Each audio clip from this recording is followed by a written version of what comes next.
Saudara-saudara yang terkasih di dalam Tuhan kita Yesus Kristus, mari kita merenungkan kebenaran firman Tuhan yang terdapat di dalam Matius pasal yang keempat, mulai dari ayat 18 sampai dengan ayat yang ke-22, tentang Yesus memanggil murid-murid pertama.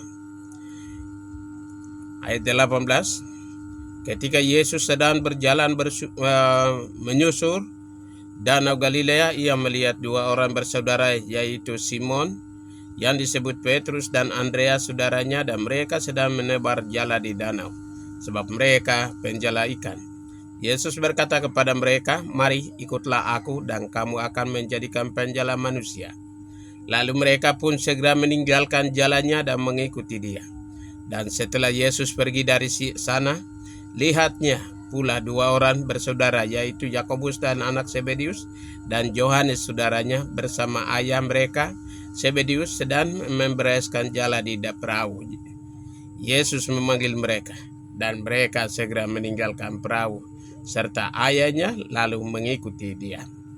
Bapak Ibu yang terkasih di dalam Tuhan kita Yesus Kristus, pembacaan kali ini kita memberi tema adalah panggilan orang Kristen. Panggilan orang Kristen. Jadi Yesus berkata, atau perkataan Tuhan Yesus di dalam ayat-ayat di atas adalah suatu amat penting bagi setiap orang Kristen. Ikutlah aku, maka aku akan menjadikan engkau penjala manusia. Pada waktu permulaan pelayanannya, ia memberitakan setiap orang untuk bertobat. Ayat 17, dan memang bertobatlah adalah langkah utama dalam kehidupan orang Kristen, tetapi ada anjuran setelah itu yang bisa dilalaikan, yaitu setia mengikuti Kristus dan bersaksi senantiasa tentang Dia. Setiap orang Kristen bertanggung jawab untuk memenangkan jiwa, dan ada 4 alasan berikut ini memperjelas, tekankan kepada kita sebagai umat Tuhan, sebagai orang-orang Kristen. Bapak Ibu yang terkasih di dalam Tuhan kita Yesus Kristus, mau menjadi pengikut Kristus atau menjadi hamba Tuhan, jelas perbedaan latar belakang. Dari bacaan tadi, dua bersaudara Petrus dan Andreas. Kemudian dari bacaan berikutnya, anak-anak Zebedius, yaitu Yohanes, kemudian juga Yakobus. Jadi mereka ini latar belakang mereka atau pekerjaan setiap harinya adalah penjala ikan, atau yang selalu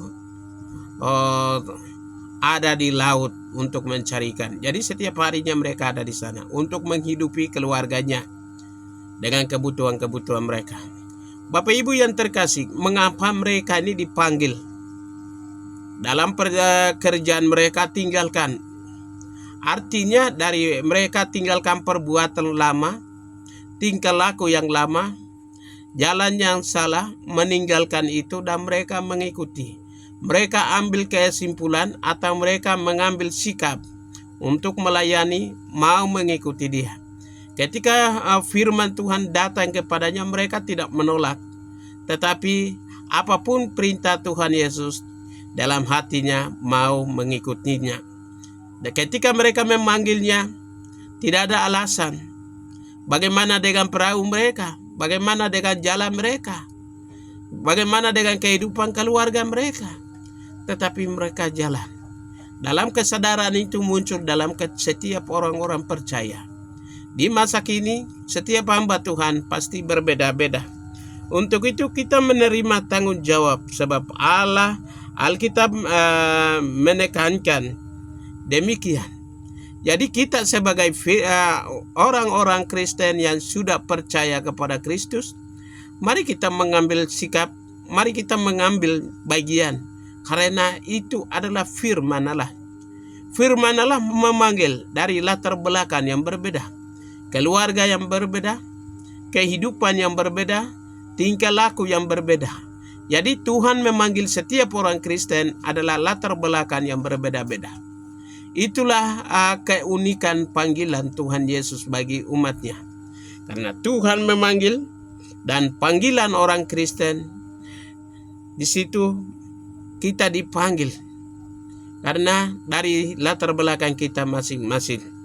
Karena tanggung jawab sebagai penunggu di dalam Kejadian pasal yang ke-4 ayat yang ke-9.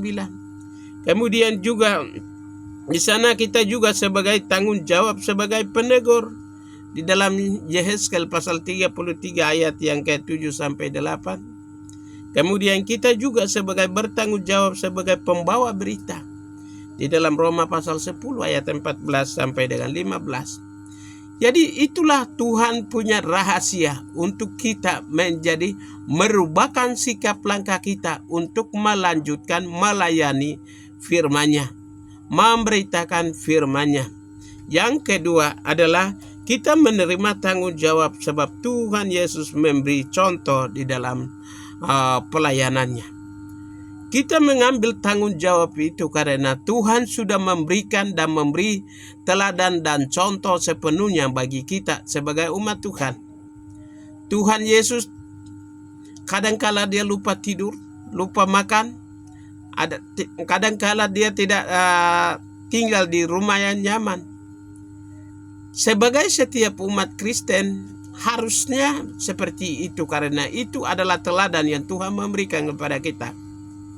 Kita sebagai umat Kristiani tidak ada alasan untuk mengatakan saya mau urus ini dulu, saya mau kerjakan ini dulu, atau saya mau bekerja ini atau itu. Karena panggilan Tuhan adalah panggilan yang sangat luar biasa. Karena Tuhan siap mau memakai Anda. Tuhan memakai Anda menjadi alat di dalam pemberitaan Injil. Alat untuk menggunakan dan memberitakan Injil.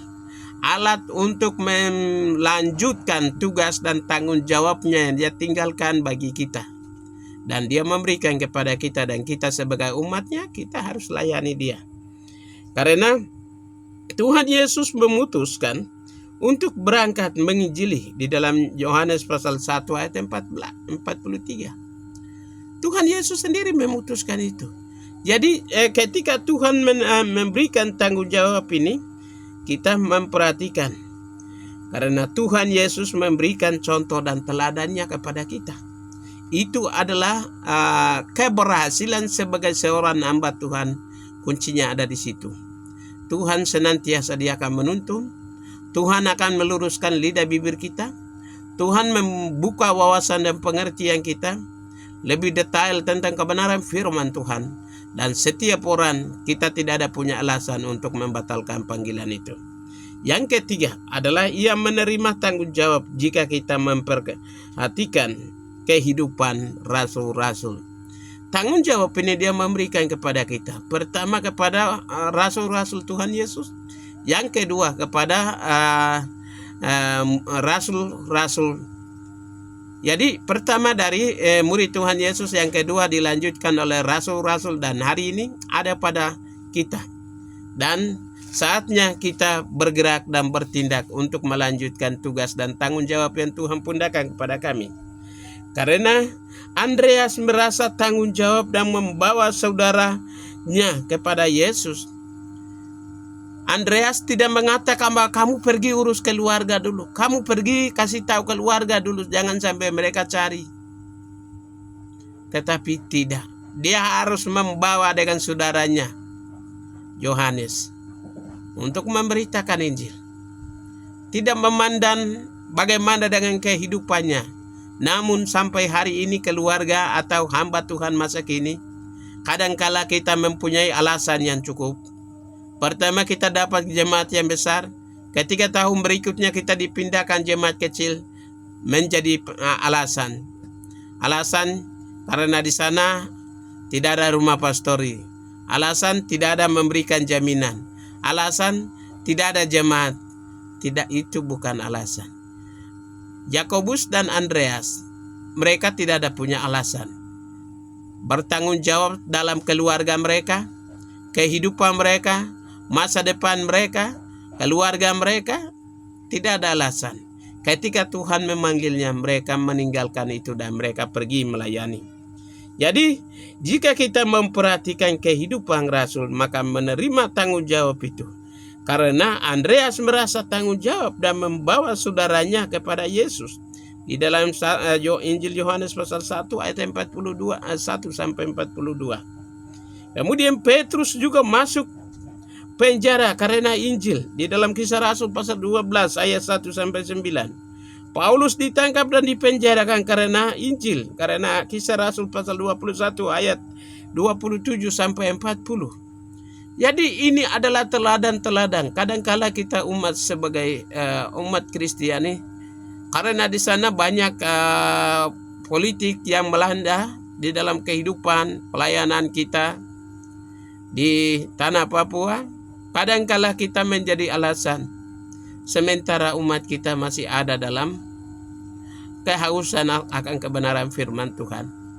Kapankah kita mengambil sikap itu untuk melayani mereka? Kapankah mereka harus dikuatkan dengan kebenaran-kebenaran firman Tuhan? Doa saja saya pikir tidak bisa. Harus diberitakan. Kita harus memberitakan Injil kepada mereka. Meneguhkan mereka dengan doa.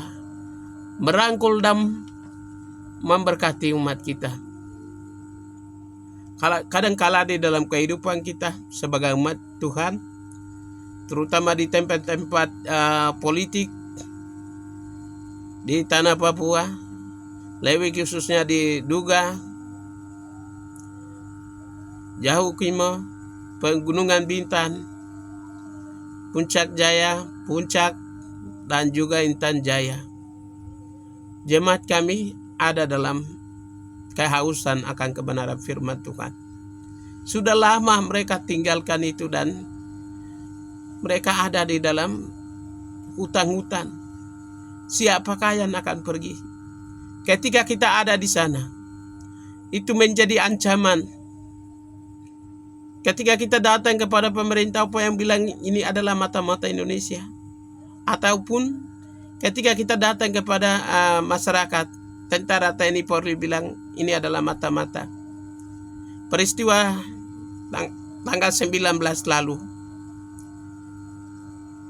praduga-praduga yang tidak masuk akal menduga orang-orang atau pimpinan-pimpinan gereja. Ini adalah kriminal yang dilakukan oleh negara terhadap gereja. Sebagai kita hamba Tuhan, apa yang mereka rasakan, mari kita rasakan bersama-sama. Yang kita tidak bisa pergi, mari kita doakan mereka. Karena kondisi ini membuat umat-umat kita menjadi bercerai-berai. Mereka tinggalkan gereja, mereka tinggalkan kampung halaman, mereka tinggalkan kehidupan dalam rumah tangga mereka karena masalah-masalah ini. Bapak Ibu yang terkasih di dalam Tuhan kita Yesus Kristus, rasul-rasul mereka mengalami, kadangkala termasuk saya pribadi, saya takut ke sana. Saya tidak berani ke sana. Takut ditangkap, takut dipukul, takut dianiaya dan lain sebagainya.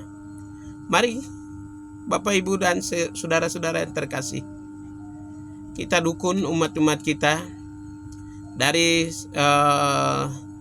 2018, 19 sampai dengan hari ini. Umat kita mereka tidak ada di kampung mereka. Entah kemana mereka pergi, kami tidak tahu. Doa saya senantiasa menyertai mereka di sana.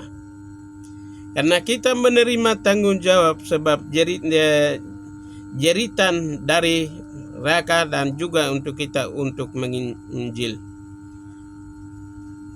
Jeritan derita, kita dipanggil untuk memberikan kekuatan, pencerahan, jalan keluar ketika mereka ada di dalam intimidasi. kita hadir di sana untuk memberikan kekuatan. Dengan demikian, umat-umat kita mereka diteguhkan oleh Tuhan. Mereka ada dalam perlindungan Tuhan. Semoga kami sebagai penjaga domba-domba atau umat negara adalah pemimpin dan juga melindungi hak-hak kehidupan sebagai masyarakat. Mohon diperhatikan bagian itu. Tidak ada praduga-praduga antara saya dan saudara. Kehidupan umat-umat kita mereka ada dalam ancaman itu.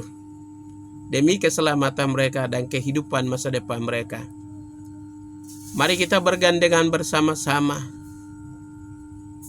Memajukan, membina, mendidik mereka. Dalam dunia pelayanan. Baik kita hamba Tuhan maupun kepada pemerintah. Kiranya Tuhan Yesus memberkati. Shalom.